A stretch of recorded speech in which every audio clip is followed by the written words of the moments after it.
Et bonjour à tous, bienvenue sur cette nouvelle capsule vidéo. Je suis très heureuse de vous retrouver pour cette nouvelle année. Je vous souhaite d'ailleurs de franchir cette année 2023 avec beaucoup de joie, beaucoup de lumière et également beaucoup de sérénité. C'est un grand changement dans les énergies que ce franchissement de cap.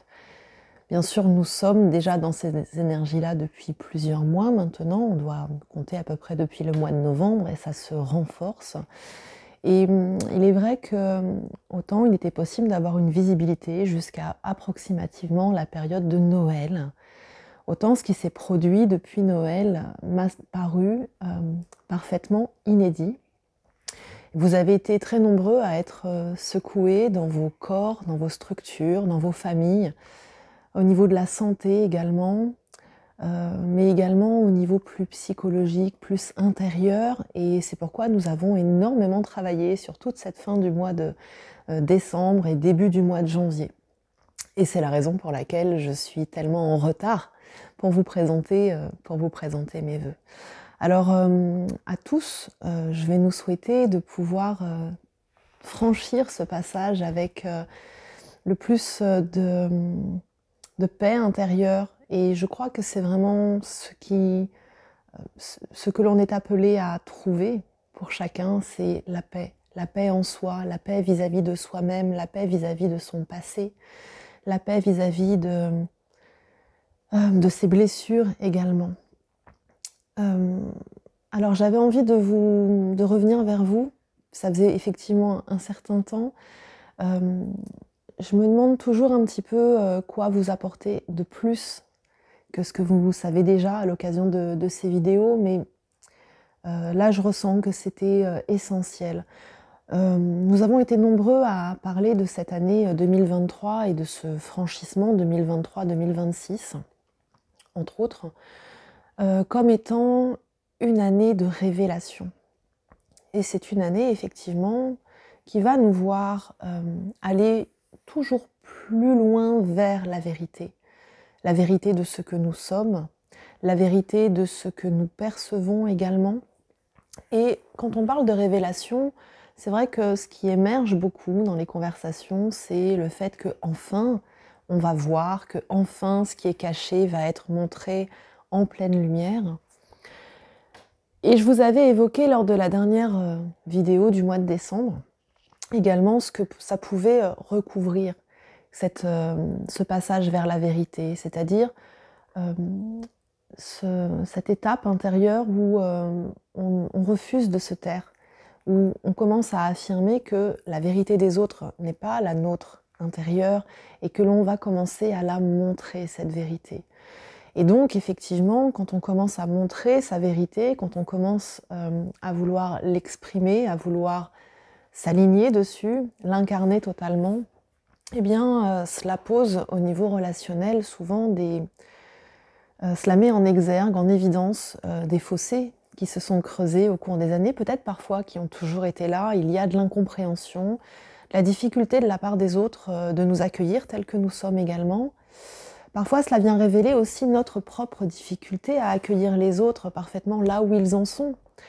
Je le vois notamment dans le cadre des familles et ça a été pour beaucoup l'objet du travail d'accompagnement qui a été fait depuis cette période de fête de fin d'année, la période de Noël. On le sait, chaque année, ça révèle son lot de frustration familiale. Quand on se rend dans sa famille, que parfois on a fait de nombreux kilomètres, on est content de les voir parce qu'on les aime, et puis que finalement se rejouent sans cesse et sans cesse et sans cesse les mêmes scénarios auxquels on assiste depuis notre enfance. Les personnes qui ont du mal à communiquer entre elles, qui ont du mal à s'accepter entre elles. Et à chaque fois, la douleur est là, malgré tout le travail que l'on peut faire sur soi, tout ce travail de compréhension, tout ce travail de guérison, c'est toujours là, parce qu'on n'arrive pas à y aller en étant ni claquemuré sous une armure, ni même suffisamment détaché de tout cela pour simplement prendre les choses telles qu'elles sont et ne pas les prendre de façon personnelle. Et c'est très difficile de ne pas les prendre de façon personnelle quand ça se joue dans le cocon familial. Donc effectivement, cette notion de ma vérité n'est pas la tienne, c'est quelque chose qui va nous accompagner tout au cours des prochains mois, voire des prochaines années également. Tout ce que l'on n'a jamais osé affirmer à propos de soi, à propos de ses croyances, à propos de sa foi, à propos de son mode de vie. Et bien sûr que en dessous, cela nous demande également une certaine exemplarité, une certaine honnêteté vis-à-vis de soi-même également, s'accorder à soi-même le droit de ne pas être toujours dans l'amour, de ne pas être toujours dans l'amour de l'autre. Donc voilà, c'est un chemin initiatique presque, puisque nul homme n'étant une île, nous sommes tous reliés les uns aux autres, nous avons infiniment besoin des autres, sans parler de la dépendance affective. Nous avons besoin d'être reliés aux autres, et là, il va falloir choisir à qui se relier.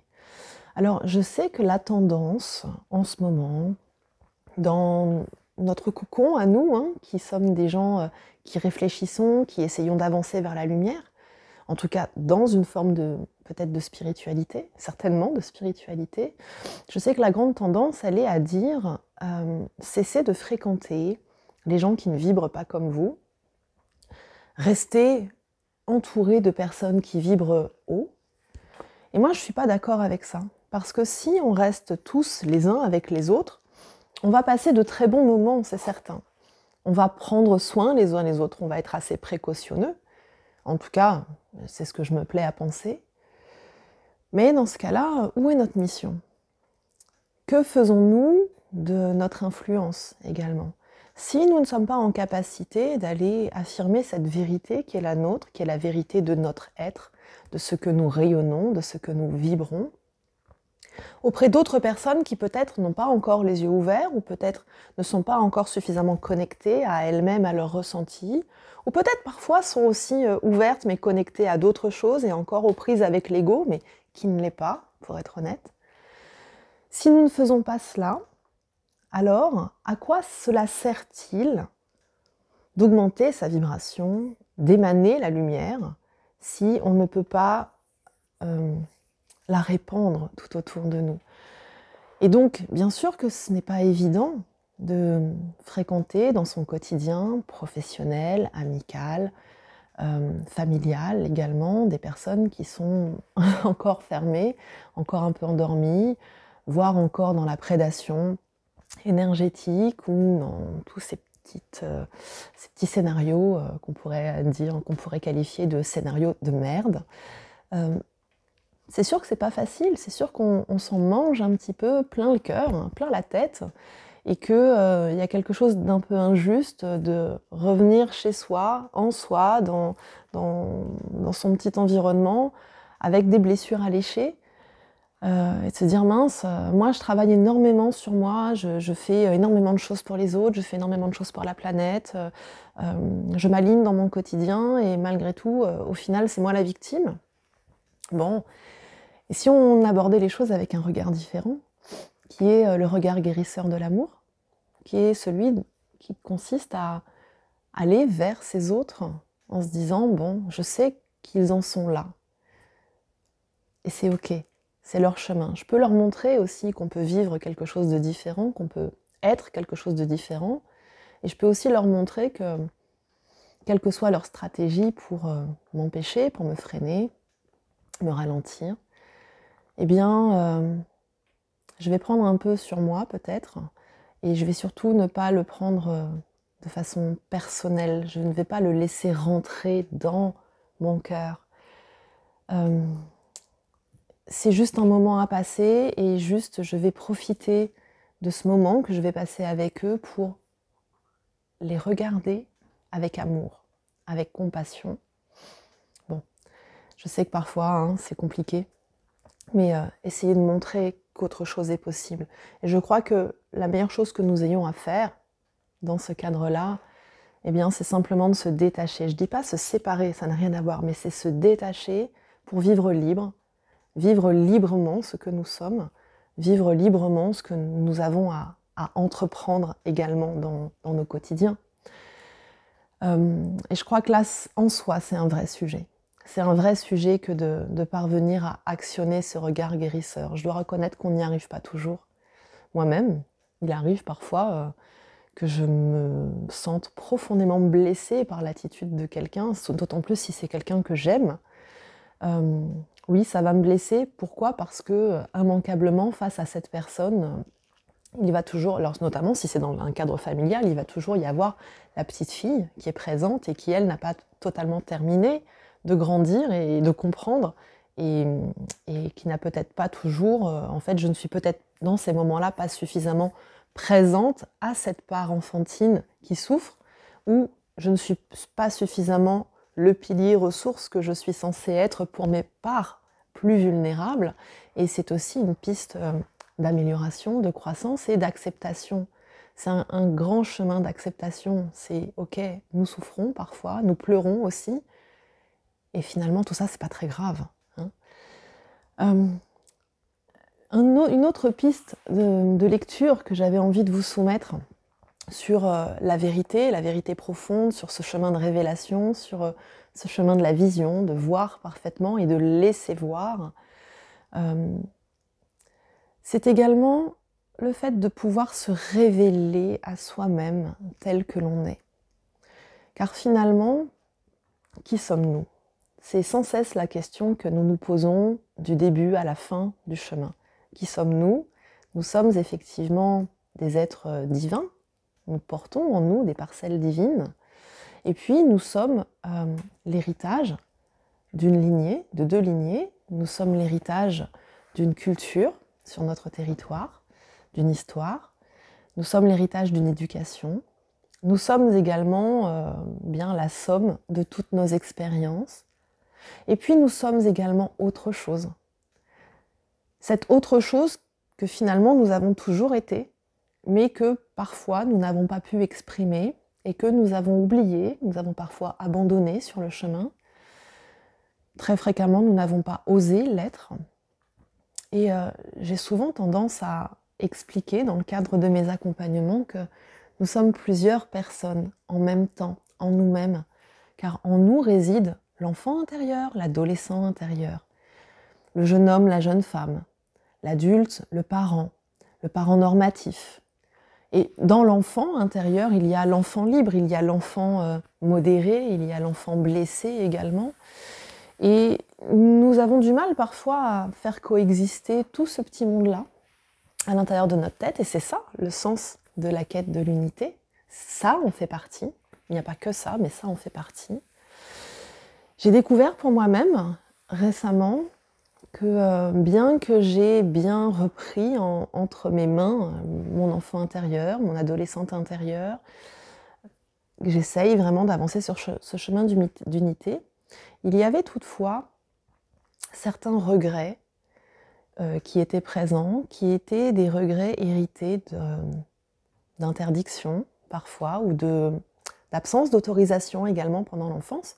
Et puis toutes ces choses finalement qu'on ne nous a pas autorisé à faire, qu'on n'a pas faites, etc. Et notamment la partie, je trouve, la plus délicate, c'est celle de l'adolescence.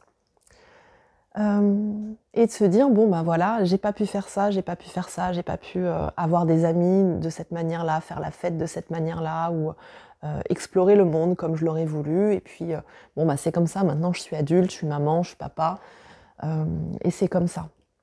Et puis, parfois, on se retrouve un peu dans... Moi, je me retrouvais un petit peu dans l'extase, parfois, de certaines personnes âgées qui, avançant en âge, s'affranchissent totalement de leurs filtres sociaux, et se permettent de dire et de faire des choses qui nous paraissent parfois insensées, complètement décalées par rapport à leur âge. Et à chaque fois, je trouve ça tellement joli.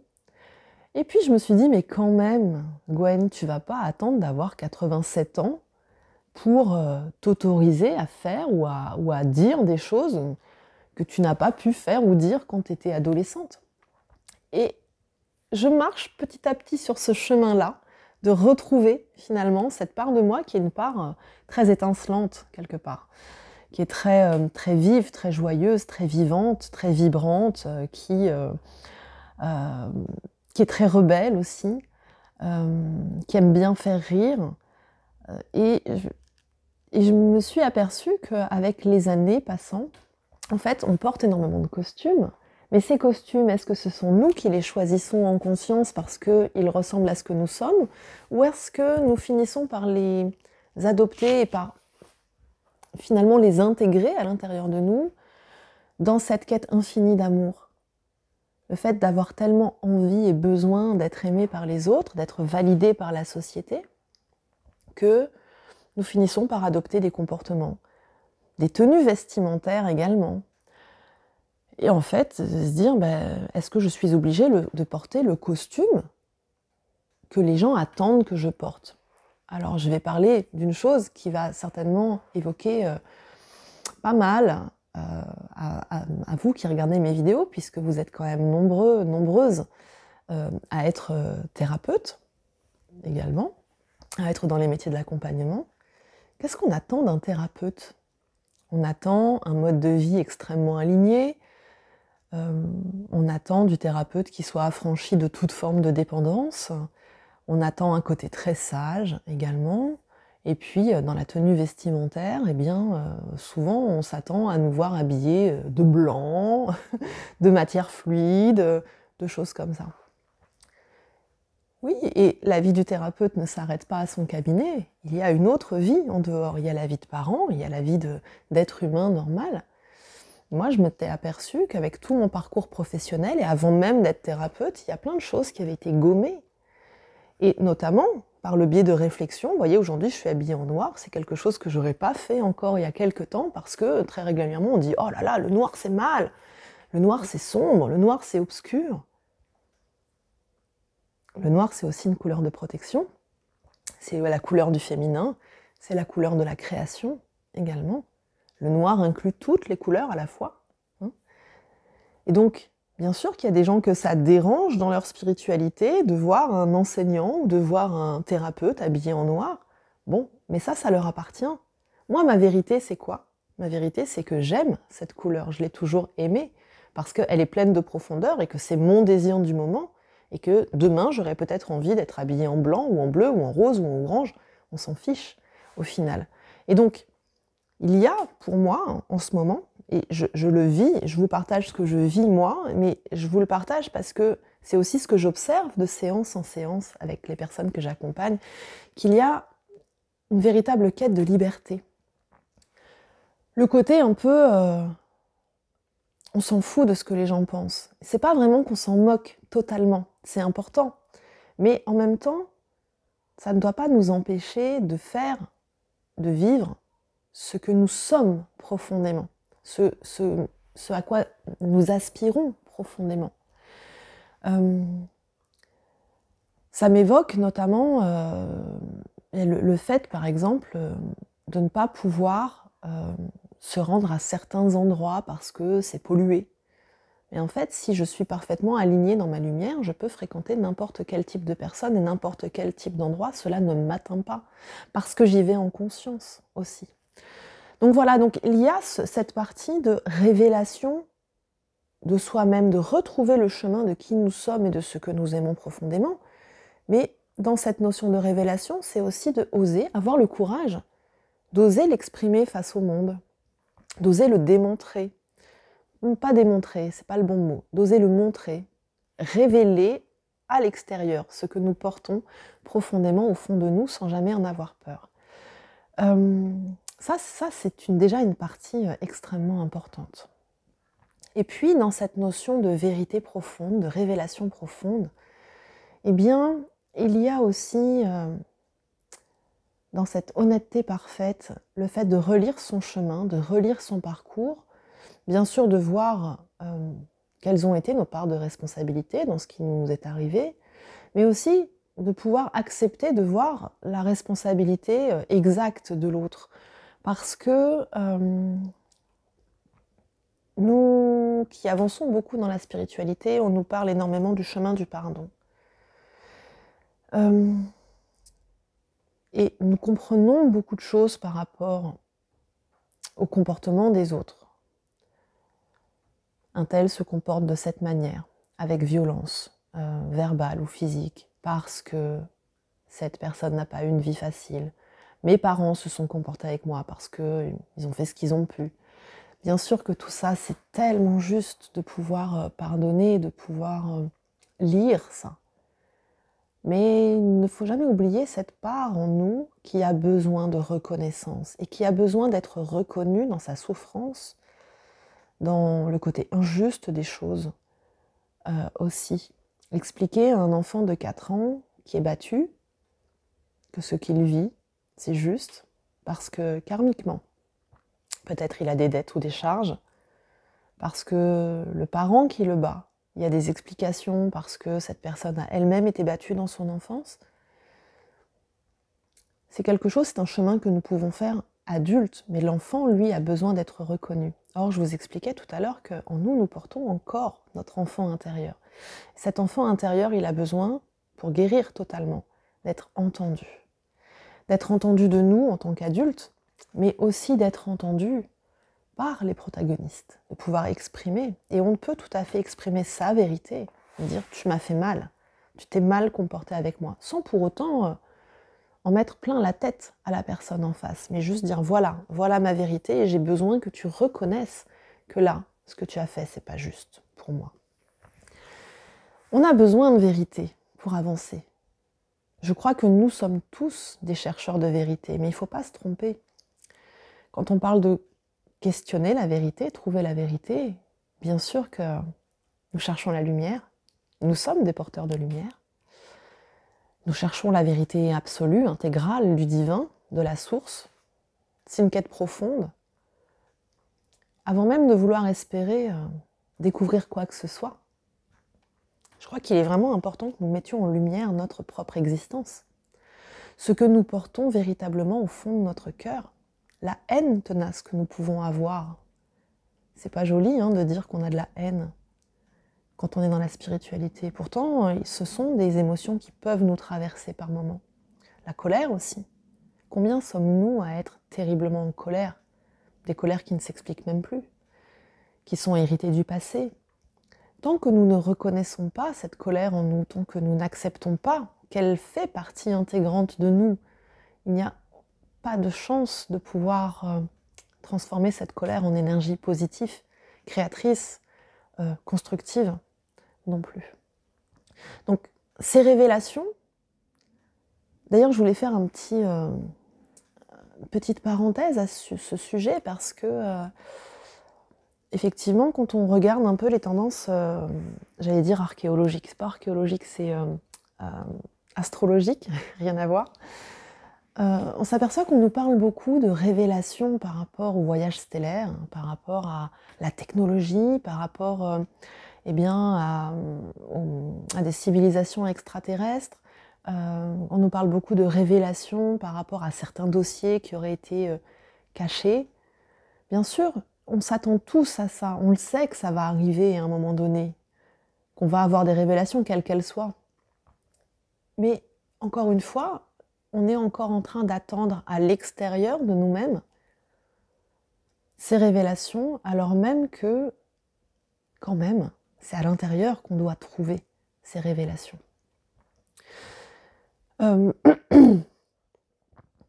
voilà, et bien sûr que c'est un temps de révélation, c'est un temps qui va nous faire nous confronter aux autres également, dans cette notion de vérité. Imposer, il n'est pas question d'imposer sa vérité et d'aller vers l'autre en lui disant « voilà, c'est ce que je pense, c'est ce que je vis, c'est ce que je suis, et toi, tu te tais, t'as rien à dire et tu dois adhérer », rien à voir. On n'est pas là pour débattre, pour faire basculer l'autre dans notre vérité non plus. Juste être aligné, suspendu entre la terre et le ciel, dans sa vérité profonde, c'est tout. Tout ça, ça nous demande, j'ai évoqué le mot 2 ou 3 fois déjà, une profonde honnêteté vis-à-vis de soi-même. Et pour être dans cette vérité intègre, dans cette honnêteté, eh bien, cela nous demande de nous acculturer quelque part, d'aller remettre en question totalement tout ce que nous croyons, tout ce que nous pensons savoir sur le monde, toutes les histoires qu'on nous a racontées. Et là, on va nous demander d'aller expérimenter. Expérimenter dans nos fondements, dans nos structures, dans nos cellules, tout ce que nous pensons connaître à propos de la spiritualité, de notre rapport au divin, à propos de tout un tas de concepts que l'on connaît parce que ce sont des concepts qui nous ont été transmis, et donc nous sommes de bons élèves, nous écoutons, nous appliquons, et là on nous demande d'aller trouver en nous, cette étincelle de vérité. Qu'est-ce que le pardon? Peut-on connaître le pardon si on n'a pas été blessé et choisi soi-même de pardonner? Tout ça nous conduit à quoi, au final? Eh bien, à une période qui va être peut-être un peu douloureuse, parfois, parce que nous allons perdre nos repères. C'est d'ailleurs assez intéressant quand on entend le mot repère, le mot père qu'il y a dedans, dans une période où c'est toute la structure patriarcale qui est en train de s'effondrer. Eh bien oui, nous allons perdre nos pères, nos pères P-E-R-E-S, parfois nos pères P-A-I-R-S également. Bref, nous allons perdre nos repères, ce que nous croyons savoir, les fondements même de nos connaissances, peut-être vont être remis en question.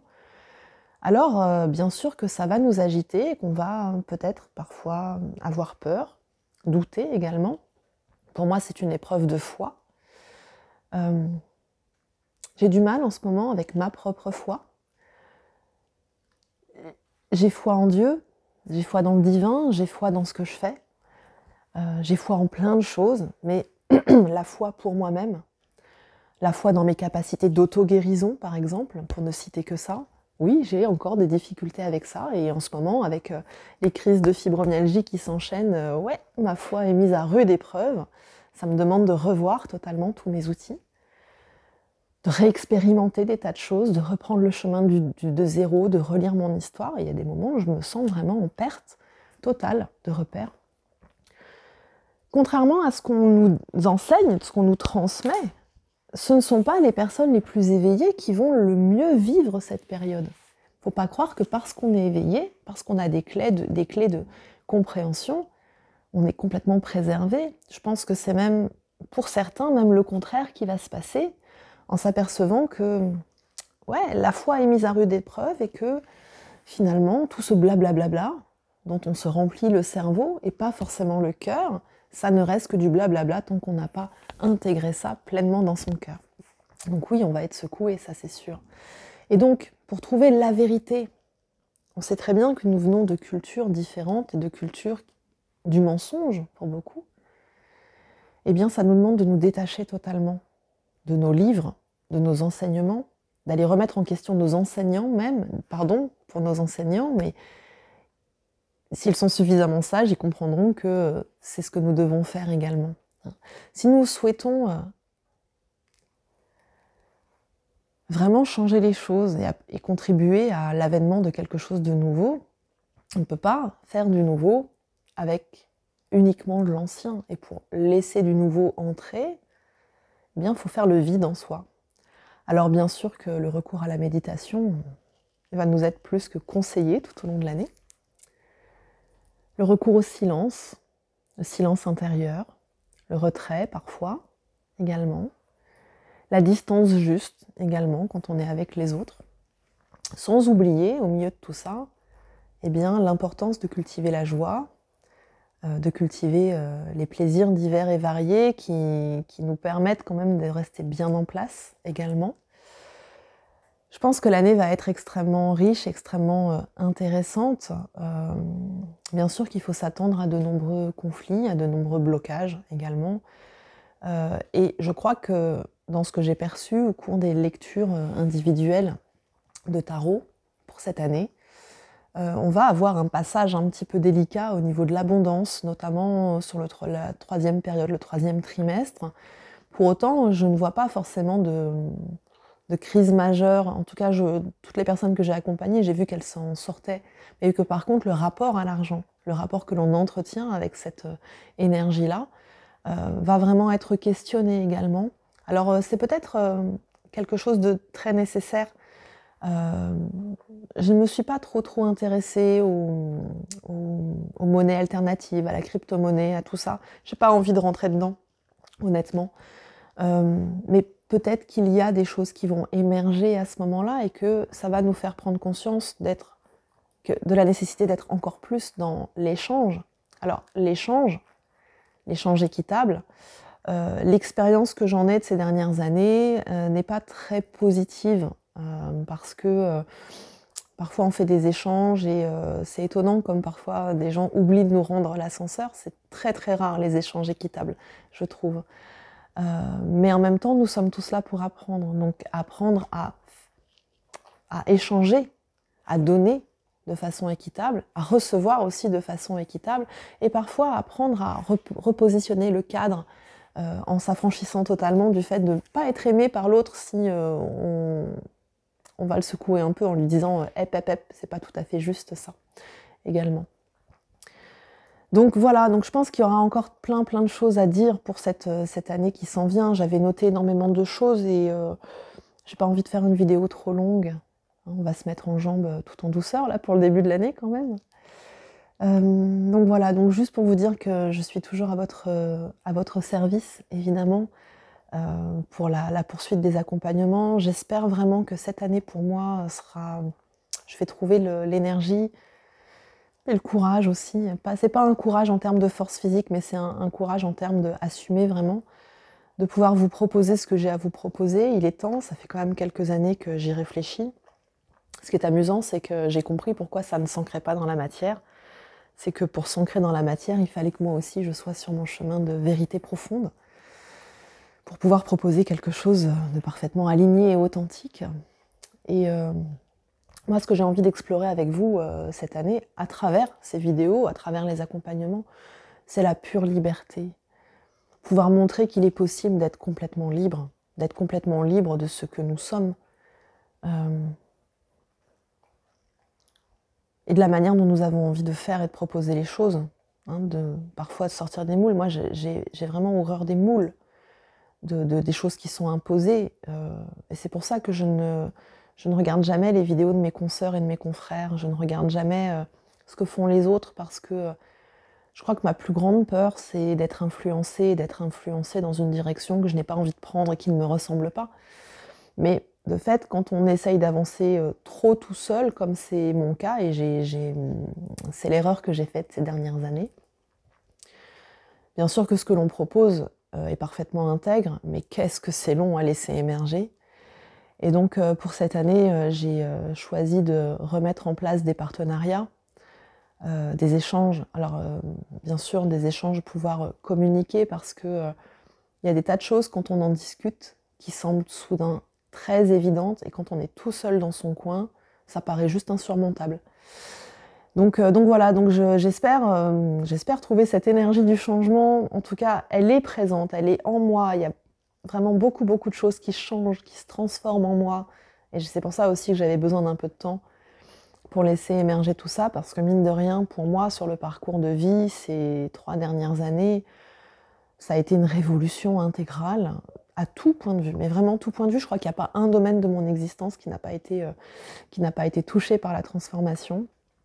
Ce que je peux en dire, c'est que la lumière, elle est intense. La difficulté, elle est là, clairement, mais la lumière, elle est intense. La joie de vivre, elle est intense. Tout prend tellement plus de brillance. Maintenant, voilà, la matière, c'est long à bouger aussi. Et puis, l'ego, l'individu aussi... je dois dire qu'on bataille, Gwen et moi, on bataille beaucoup en ce moment aussi. On dit « Ah non, quand même, tu vas pas faire ça. » Si, on va y aller. Pas mal de négociations aussi avec la guidance, qui s'impatiente un peu de me dire « Mais quand même, on t'a tout donné, t'as tout ce qu'il te faut entre les mains, pourquoi tu ne bouges pas ?»« J'y vais, mais j'ai peur !» Ok. Donc voilà, donc je pense que vous assisterez probablement à des transformations au cours de l'année. J'espère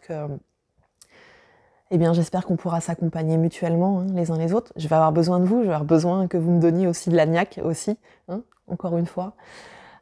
Et puis voilà, donc j'espère vraiment vous accompagner encore mieux avec de nouveaux outils qui sont en train d'être transmis.